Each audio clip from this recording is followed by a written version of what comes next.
3 people have caught plague in New Mexico this month. 3 people in New Mexico have been infected with plague this month, which is close to the number of plague cases that the state saw in all of 2016, according to health officials. This week, the New Mexico Department of Health, NMDA, reported 2 cases of plague, one in a 52-year-old woman and one in a 62-year-old woman, both living in Santa Fe County, in the northern part of the state. Earlier in June, the state reported a case of plague in a 63-year-old man, also living in Santa Fe County.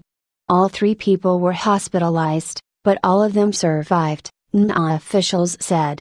In 2016, New Mexico reported 4 cases of plague over the entire year, and in 2015, the state also reported 4 plague cases.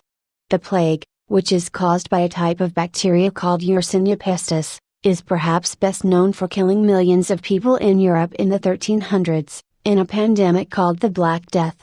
Today, the infection is relatively rare in the United States, with an average of 7 plague cases reported yearly in the U.S. between 1970 and 2012, according to the Centers for Disease Control and Prevention.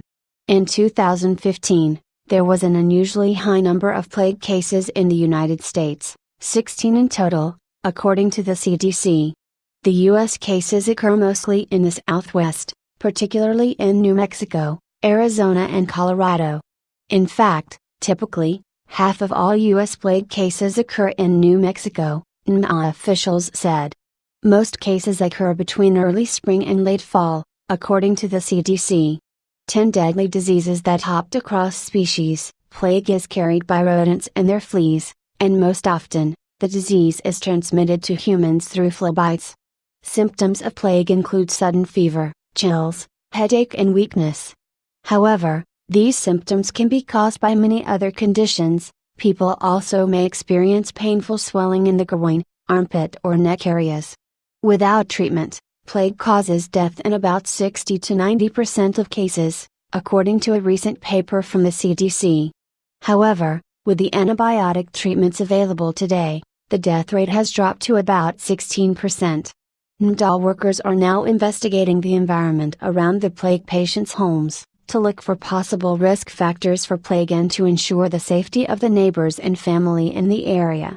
To prevent plague, the CDC recommends reducing rodent habitats around your home, wearing insect repellent if you think you could be exposed to rodent fleas while outdoors, and keeping fleas off your pets by using flea control products.